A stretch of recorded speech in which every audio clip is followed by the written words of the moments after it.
네, 안녕하세요. 오늘은 기도에 응답하시는 하나님 주제로 하겠습니다.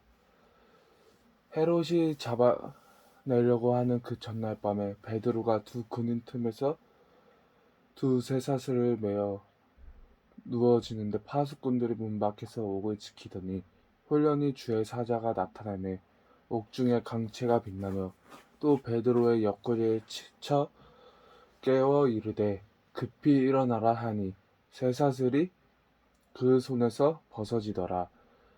천사가 이르되 띠를 띠고 신을 신으라 하거늘 베드로가 그대로 하나 천사가 또 이르되 갑옷을 띠고 신을 신으라 하거든 베드로가 그대로 하니 천사가 또 이르되 갑옷을 입고 따라오라 한대 베드로가 나아서 따라갈새 천사가 하는 것이 생시인 줄 알지 못하고 환상을 보는가 하니라. 이에 첫째와 둘째 파수를 지나 시내로 통한 샘문에 이르니 문이 저절로 열리는지라. 나아서 한 거리를 지나매 천사가 곧 떠나더라.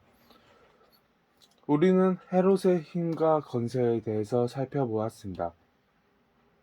또한 베드로와 아들 유아기가 있는 초대 교회의 연약함도 있습니다. 보았습니다. 이 둘 사이의 시합은 전혀 대등해 보이지 않습니다. 그토록 힘없는 사람들의 작은 모임이 칼을 비롯한 모든 전쟁 무기로 무장한 거대하고도 오만한 세력에 맞서 무엇을 할 수 있겠습니까? 그러나 교회는 베드로를 위하여 하나님께 간절히 기도했습니다. 그리하여 비록 눈에 보이는 광경은 교회가 승리할 가망이 없어 보였지만 실제로는 그렇지 않습니다. 하나님이 거기에 계셨기 때문입니다. 본문에서 우리는 큰 변화를 목격합니다. 모든 상황이 완전히 달라집니다. 6절의 첫 부분을 읽어 내려가면서 우리는 무엇인가 분위기가 바뀌고 있음을 느낄 수 있습니다. 헤롯이 잡아내려고 하는 그 전날 밤에 무슨 일이 일어날 것 같은 조짐이 보입니다. 바로 이 시점에 하나님이 개입하시고 모든 것을 바꾸어 놓으십니다. 지금까지 우리는 사람이 무엇을 할 수 있고 무엇을 할 수 없는지 살펴보았습니다. 그러나 이제 우리는 행동하시는 하나님을 보게 될 것입니다. 행동하시는 하나님, 그것은 결국 복음의 중심이 되는 메시지를 요약하는 방법입니다. 그것이 바로 우리가 본문을 통해 살펴보고자 하는 것입니다. 이 문제를 숙고하는 가장 좋은 방법은 이렇게 살펴보는 것입니다. 우선 전체적인 제목을 기도에 응답하시는 하나님이라고 붙여봅시다. 우리는 앞서 교회가 하나님께 기도하는 것을 보았습니다. 그리고 이젠 하나님이 기도에 응답하시는 것을 보게 됩니다. 그리고 나서 이 전체적인 제목을 하나님이 기도에 응답하시는 방법과 하나님이 기도에 응답하시는 때라는 두 부분을 나누어 보겠습니다. 하나님이 기도에 응답하시는 방법을 이야기하겠습니다. 평안을 주시는 하나님. 본문은 하나님의 기도에 응답하시는 방법에 대해 우리에게 무엇을 말해줍니다. 무엇보다도 하나님께서 사도 베드로에게 잠의 은총을 주심으로써 교회의 기도에 응답하셨습니다. 의심할 여지 없이 헤롯이 잠을 이루지 못하고 있었을 바로 그 밤에 베드로는 두 명의 군인들 사이에서 쇠사슬에 묶인 채로 잠을 자고 있었습니다. 여기에서 잠시 멈추어 생각해 봅시다. 만일 우리가 하나님의 기도에 어떻게 응답하셨느냐고 갑자기 질문을 받는다면 우리는 틀림없이 옥중의 강체가 비치고 천사가 베드로를 깨움으로써 그리고 옥문이 열림으로써 기도에 응답하셨다고 대답할 것입니다. 그러나 그보다 훨씬 이전에 무엇인가가 있었습니다. 바로 그날 밤에 베드로는 두 군인들 틈에서 잠을 잤습니다. 이 일의 중요성을 헤아려 보십시오. 저는 여기에서 가볍게 언급만 하고 지나갈 뿐이지만 이것은 매우 매우 중요한 문제입니다. 이 구절에 분명하게 제시된 용점들을 주목해 봅시다. 저에게는 이 구절의 모든 단어가 아주 의미심장하게 보입니다. 헤롯을 잡아내려고 하는 그 전날 밤에 그때는 언제였습니까? 그때는 분명 무교적 기간의 마지막 날이었습니다. 헤롯은 유대인 군중들을 기쁘게 하려고 안달했지만 무교적 기간에는 그 일을 할 수가 없었습니다. 그러나 이제는 절기가 끝났습니다. 그는 곧 행동을 취할 것입니다. 베드로는 그 모든 것을 알고 있었습니다.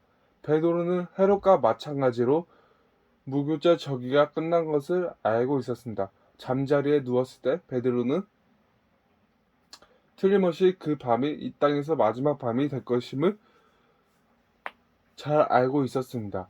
그는 다음날 아침이 되면 밤이 될 것임을 언제라도 죽임을 당할 상황에 처해 있었습니다.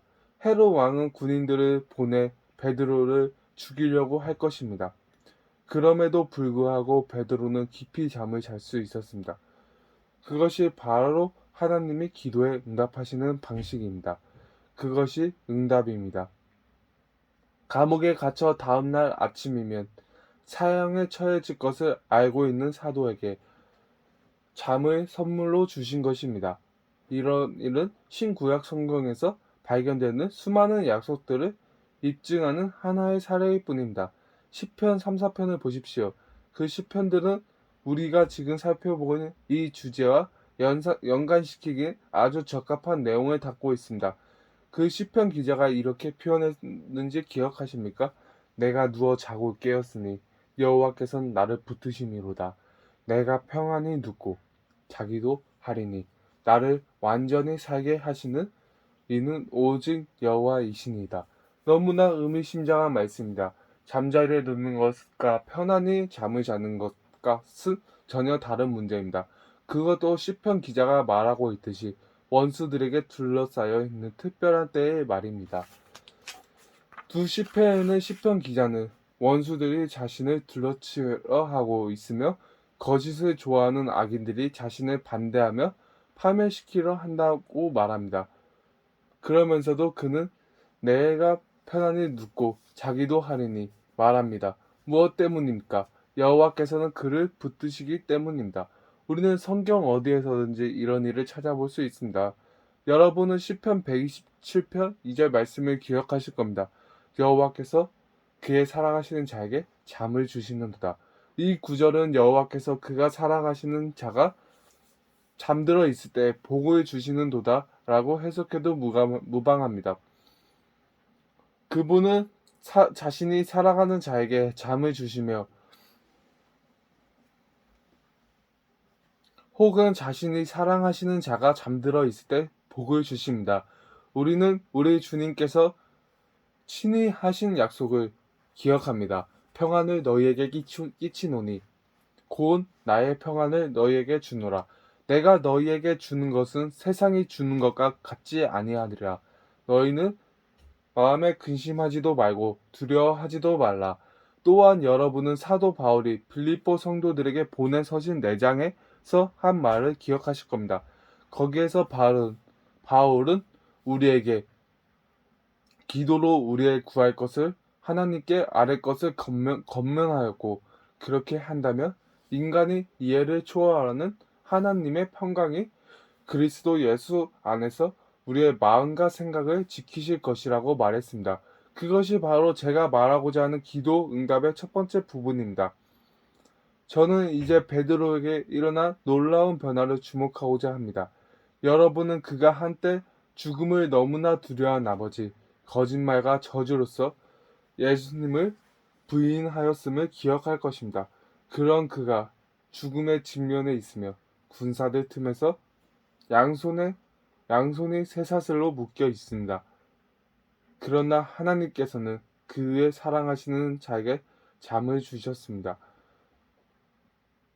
이런 놀라운 일이 박해와 시련과 시기를 지나는 동안 기독교 회사에서도 일어났습니다. 순교자들과 신앙 고백자들의 삶과 행위를 보며 화려하게 드러나는 요소가 아무것도 없습니다. 초기 그리스도인들에게 대한 증거이나 전해져 오는 이야기들을 읽어보면 그들은 사자굴에 던져지면서도 얼굴에 미소를 머금고 있었으며 그분의 이름에 의해 능력받은 자들로 여겨지는 것에 대해서도 하나님께 감사하였습니다. 우리는 여러 시대에 걸쳐 내려오는 순교자들과 용감한 신앙,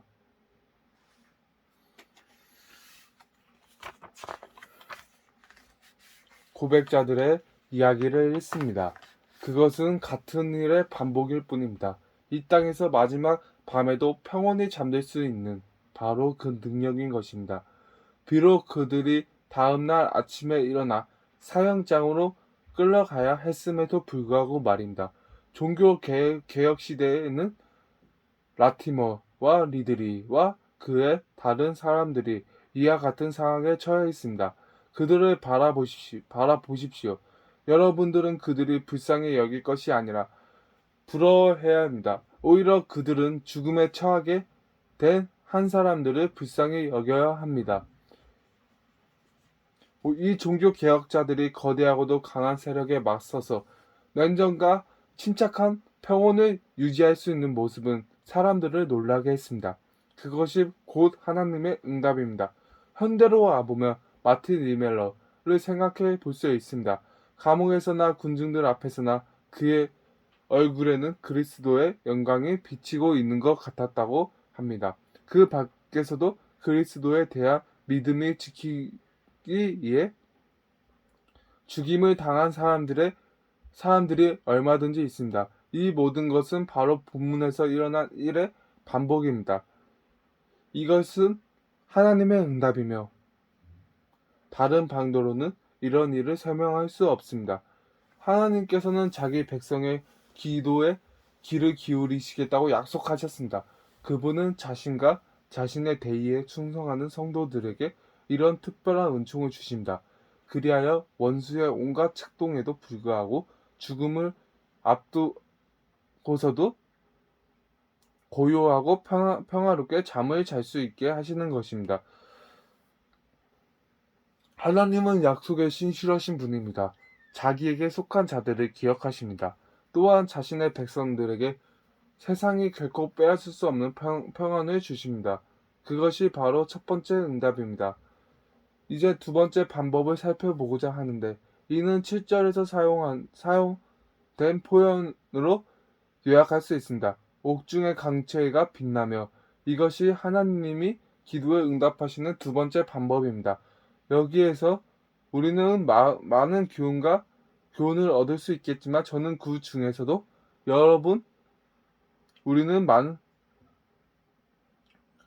여러분의 마음에 한 가지 인상을 남길 수 있기를 원합니다. 옥중의 강체가 빛났다는 것은 곧 하나님께서 불가능이 없다라고 말하는 것 같습니다. 상황이 어떠하든지 그것은 아무런 문제가 안 됩니다. 하나님께서는 모든 것이 가능합니다. 이 진리가 우리 신앙의 기초입니다. 누군가는 이런 말을 할지도 모르겠습니다. 당신은 여기에 기록된 것이 실제로 일어났다고 믿나요? 저는 이렇게 대답할 것입니다. 만일 제가 이것을 믿지 않는다면 저는 복음을 믿지 않을 것입니다. 저는 여기에서 하나님이 개입하시는 것을 봅니다. 저는 기적을 받아들이며 초자연적인 것을 믿습니다. 복음은 철학이 아니며 단지 인간의 사상이나 어떤 목적에도 도달하려는 인간의 노력도 아닙니다. 그것은 하나님이 내려오시는 것입니다. 제가 만일 성경의 기록의 역사성을 부인한다면 저는 우리 주님의 이격과 관련된 서신서들의 모든 증언을 거부해야 할 것이며 그 밖에 우리에게 전해진 복음에 관한 모든 내용을 부인해야 할 것입니다. 기적은 일어났습니다. 또한 기적은 그 이후에도 여러 세대를 지나면서 계속해서 일어났습니다. 저는 기적의 요소에 대한 문제를 좀 더 다루고 싶지만 여기에선 이 정도로만 언급하고 합니다. 우리 함께 이 진술에 대해 좀 더 숙고해 봅시다. 옥중의 강체가 빛나며 하나님이 행하십니다. 그분은 베드로를 찾아오셔서 구해내십니다. 옥중에 비치신 빛에 대해 생각해 보시기를 바랍니다. 물론 빛은 하나님을 대변합니다. 우리는 창세기의 첫 구절들에서 하나님께서 세상의 어둠을 보시고 이렇게 말씀하신 것을 읽을 수 있습니다. 빛이 있으라. 하나님은 빛이시며 그에게는 어둠이 조금도 없으십니다. 그분은 모든 빛들의 아버지이시며 그분에게는 조금도 변하는 것이나 회전하는 그림자도 없으십니다. 하나님께서는 불타는 떨기나무에서 모세를 만나실 때 자신을 빛으로 나타내셨습니다. 언제나 그렇습니다. 바울이 다메섹스로 가는 도중에 본 것도 빛이었으며 그 빛이 홀연히 그를 둘러 비추었습니다. 그것이 무슨 의미일까요? 그것은 곧 빛이 제약의 어둠에 대항한다는 의미이며 이것이 바로 제가 이 구절에서 이토록 감동하는 이유입니다. 우리는 약한 교회에 닥친 박해를 보았고 헤롯의 힘도 보았습니다. 또한 교회를 끊임없이 대적하는 악한 세력들에 대해서도 보았습니다. 그것은 욕망이자 정욕입니다. 그것은 어둠의 왕국이며 지옥입니다. 그리고 그 모든 것에 반대하는 것이 바로 빛이며 성결이며 하나님의 거룩하심이며 영원토록 밝은 왕국입니다. 한남과 시기야 우리는 어둠의 아까 빛의 하나님, 거룩하심의 대조를 목격하게 되는 것입니다. 여기에도 틀림없이 또 다른 의미가 있습니다. 빛은 절망과 자포자기하는 어둠에 반대된다는 의미입니다. 여기에서 우리는 옥에 갇혀있는 베드로와 그를 위해 기도하는 소수의 사람들을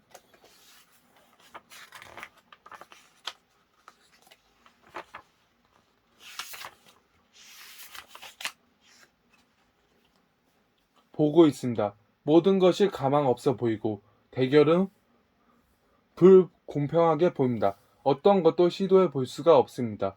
우리는 이상을 어둠 속에 있다라고 묘사할 수 있습니다. 빛을 볼 수가 없으며 어둠과 절망과 자포자기만이 있습니다. 그런데 갑자기 그 속에 빛입니다. 하나님의 빛, 희망의 빛, 우리에게 확신과 격려를 주는 빛입니다. 우리는 홀로 남겨지지 않았다는 것을 알게 됩니다. 빛이 밖으로 나가는 길을 정확히 안내해 줍니다. 베드로가 밖으로 나가는 길을 찾을 수 없었을 때 빛이 빛이었고 그 빛이 밖으로 나가는 길을 보여주었습니다. 빛이 어두운 길 위에 호연히 비침으로 우리는 나아갈 길을 찾게 됩니다. 빛은 불가능하게 보이는 상황에서도 밖으로 나갈 길을 우리에게 보여줍니다. 빛은 우리가 무엇을 해야 할지를 모를 때에도 우리가 나아갈 길을 보여줍니다. 빛이 옥중의 빛이었습니다.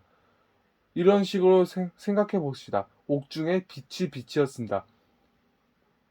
저는 이 점이 강조되어야 한다고 생각합니다. 누군가는 틀림없이 성령의 감동으로 이 단어들을 사용했으며 그가 사용한 이 단어들은 극적인 상황과 더불어 우리에게 생생한 인상을 심어 놓습니다. 옥중의 빛이 빛이었습니다. 조금 전에 사용한 표현대로 말하자면 하나님께서는 모든 것이 가능합니다. 현재의 상황은 아무런 희망이 없어 보입니다. 베드로는 두 군인 사이에 쇠사슬로 묶여 잠이 들었고 옥문은 빗장으로 채워져 있으며 옥문 바깥에는 다른 군인들이 지키고 있었습니다. 또한 감옥 전체를 봉쇄하는 거대한 철문이 굳게 닫혀 있습니다. 우리는 아무것도 해볼 수가 없다고 생각합니다. 단지 인간의 관점에서만 생각한다면 말입니다. 그러나 복음의 영광은 하나님이 개입하시며 불가능한 것이 없다고 선언합니다. 이 구절의 메시지가 바로 이것입니다. 당신의 상황이 아무리 어둡고 캄캄한다 해도 또한 당신이 아무리 꽁꽁 묶여 옥에 갇혀 속박되어 있다고 하더라도 그것은 아무 문제가 아닙니다. 하나님이 당신을 구제해내고자 하신다면 그 일은 가능할 것이며 그 일은 이루어질 것입니다. 여러분을 묶은 쇠사슬과 여러분을 감시하는 군사들에 대해 아무리 많이 말해 보십시오. 빗장과 자물쇠의 경고함에 대해 아무리 강조해 보십시오. 첫 번째와 두 번째에 내린 경계령에 대해서 바깥으로 나가지 못하도록 가로막고 있는 육중한 철문의 무게에 대해서 아무리 강조해 보십시오. 감옥 벽의 두께와 상황의 절박함과 어려움에 대해서 유창하게 말해 보십시오. 그러한 것들은 전혀 문제가 되지 않습니다. 하나님께서는 모든 것이 가능합니다. 옥중에 갇힌 베드로에게는 아무런 희망이 없는 것 같지만 베드로는 밖으로 나왔습니다. 그것이 하나님이 기도에 응답하시는 두 번째 방법입니다. 빛이 옥중에 비치는 것입니다. 하나님은 우리의 생각을 초월하십니다. 하나님은 어떻게 기도에 응답하신가? 라는 질문에 대해서 그분은 우리가 바라고 있는 기대하는 수준을 훨씬 뛰어넘는 방법으로 응답하신다고 대답할 수 있습니다. 이 말은 매우 의미심장합니다. 귀를 기울여 들어보십시오. 베드로가 나와서 따라갈새 천사가 하는 것이 생시인 줄 알지 못하고 환상을 놀라게 하는가 하니라. 사도는 놀라운 환상을 보고 있다고 생각했습니다. 눈앞에서 일어나는 일들이 사실로 믿어지지 않았던 것입니다. 베드로가 옥에서 나와 성도들을 찾아왔을 때 그들의 반응은 보십시오. 베드로가 대문을 두드렸을 때 로테라는 소녀가 문까지 나왔습니다. 그런데 그 소녀는 베드로가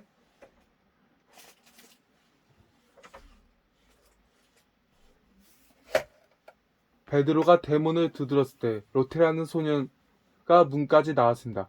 그런데 그 소녀는 베드로의 목소리를 알아듣고서 놀라고 기쁜 나머지 문도 열지 않고 안으로 뛰어 들어가서 사람들에게 베드로가 문 밖에서 서 있다고 말했습니다. 그러나 안에 있던 사람들은 내가 미쳤다라고 말했습니다. 이것이 베드로를 위해 기도하고 있던 교회의 반응입니다. 소녀가 계속해서 참말이라고 하자 그들은 그러면 그의 천사겠지 라고 말했습니다. 우리는 이 사람들이 얼마나 좋은 사람들인가를 보았습니다. 그들은 밤늦도록 베드로를 위해 기도했으며 베드로가 옥에서 나와 그들을 찾아왔을 때에도 그들은 여전히 기도하고 있었습니다. 그들은 기도의 사람들이었습니다. 그러나 베드로가 문을 두드렸을 때 그들은 설마 그가 베드로일 것이라고는 믿지 못했으며 그저 베드로의 천사일 것이라고 여겼습니다. 그들에게 이 일은 불가능한 일이었던 것입니다. 하나님이 행하시는 일은 얼마나 놀라운지요. 바로 이런 일이 하나님이 기도에 응답하시는 방법입니다. 지금까지 우리는 우리의 신앙의 기도에 대해서 많은 이야기를 했습니다. 우리가 만일 하나님의 능력에 집중할 수만 있다면 얼마나 좋을까요? 그분은 우리가 받을 수 있는 것은 이상으로 훨씬 많은 것을 주고자 하십니다. 이 생각을 굳게 붙드십시오. 이와 관련된 멋진 찬송가가 있습니다. 내 영혼이 왕께 나아옵니다. 큰 강구를 가지고 나아옵니다. 오, 내 영혼아, 너의 강구를 올려드리라. 예수는 너의 기도를 기쁘게 들으시리. 기도 응답의 가능성을 제한하지 마십시오. 여러분은 불가능이 없는 하나님께 기도를 드리고 있다는 것을 기억하십시오. 감옥과 파수꾼들과 쇠사슬과 철문들, 이 모든 것은 세상을 만드시고 무한하신 능력으로 만물을 붙드시는 하나님께는 아무것도 아닙니다. 그분은 여러분의 간구에 귀를 기울이십니다. 큰 간구를 가지고 나아오십시오. 그분이 들어줄 수 없는 간구는 없습니다. 그것이 바로 하나님이 기도에 응답하시는 방식입니다. 그분은 우리를 놀라게 하실 것입니다. 또한 아낌없이 베푸심으로써 우리를 감격하게 하십니다. 우리를 위해 베푸시는 그분의 능력에는 끝이 없습니다. 마지막으로 두 번째 질문에 대한 것입니다. 하나님은 언제 기도에 응답하십니까? 우리는 6절의 앞부분에 이에 대한 답을 찾을 수 있습니다. 헤롯이 잡아내려고 하는 그 전날 밤에 베드로가 두 군인 틈에서 두 쇠사슬에 매여 누워 자는데 하나님은 때때로 마지막 순간에 이르러서야 기도에 응답하십니다. 그분은 무고죄 기간 중에서도 얼마든지 베드로를 구해내실 수 있었습니다. 그런데도 그분은 헤롯이 사람을 보내어 베드로를 끌어내는 일이 불과 1시간 남을 때까지 상황을 지켜보고만 계셨습니다. 왜 그렇게 하셨을까요? 우리는 이러한 의문에 대해 분명히 대답하실 수 있습니다. 두 가지 이유가 있습니다. 한 가지는 틀림없이 이것입니다. 즉 마지막 순간까지 상황을 그대로 두어 원수의 패배와 당혹감이 더욱 명백하고도 완벽해지려고 하시려는 것입니다. 저는 하나님이 행하신 이런 극적인 반전을 좋아합니다. 저는 헬롯이 긍정의 신하들 사이로 돌아다니면서 이렇게 말했을 것이라고 추측합니다. 내일 아침 우리는 베드로란 놈을 끌어내어 사람들 앞에서 구경거리가 되게 할 것이다. 그런 후에 처형해 버릴 것이다. 충분히 그랬으리라고 상상할 수 있습니다. 그들은 영적인 문제에 대해 동담하며 조소를 일삼는 것입니다. 대적들은 악한 교회를 비웃고 거만하게 소리치며 웃었을 것입니다. 하나님께서는 그들이 그렇게 하도록 내버려 두셨습니다. 그러다가 그들이 교회를 끝장낼 때 되었다고 생각할 바로 그때 하나님께서는 제수를 구해내심으로써 오히려 그들이 사람들에게 웃음거리가 되게 하실 것입니다. 그분은 언제나 그러한 일을 행하십니다. 이런 신뢰를 성경에서 얼마든지 찾아볼 수 있습니다. 또한 하나님도 지금도 그러한 일을 행하십니다. 저의 요점은 하나님이 그러한 일을 다시금 행하실 것이라는 것입니다. 기독교에는 거친 몰살을 헤쳐왔습니다. 비단 독일에서뿐만 아니라 우리의 조국에서도 원수는 물질주의, 합리주의로 거만하게 교회를 대적해 왔습니다. 그러나 시편 기자가 말하듯이 여호와께서 그들을 비웃으실 것입니다. 온 세계 앞에서 원수의 패배가 명백해질 것입니다. 하나님께서는 마지막 순간까지도 상황을 두고 보시는 두 번째 이유는 이것입니다. 즉 그분이 우리의 믿음을 시험하시고 우리를 검증하시는 것입니다.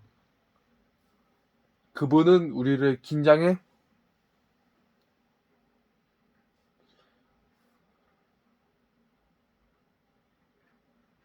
자리에 놓아 두심으로써 우리가 진정으로 그분을 신뢰하는지를 보고자 하십니다. 그분은 즉시 우리를 건져내시지 않습니다. 또한 교회의 기도에 즉각적으로 응답하시지도 않습니다.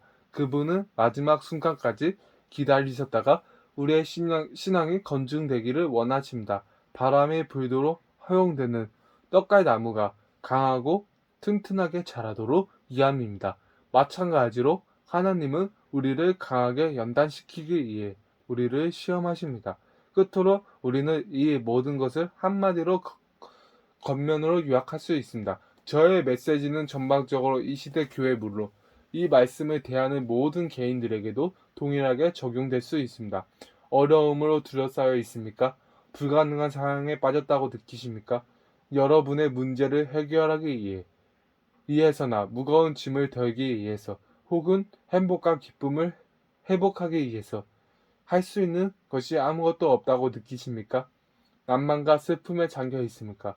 하나님의 말씀을 근거로 하여 여러분에게 전하는 자의 메시지는 바로 이것입니다. 하나님께 기도하는 큰 간구를 드리십시오. 그리고 무엇보다 주님의 이름으로 여러분에게 권면한 것에 인내하십시오. 비록 우리가 그때를 언제나 이해할 수 있는 것은 아니지만 그분의 선한 때가 되면 반드시 응답하실 것입니다. 그분은 행하실 것입니다. 멈추지 말고 기도하십시오. 그분을 붙들면 결코 실망하지 않을 것입니다. 감사합니다.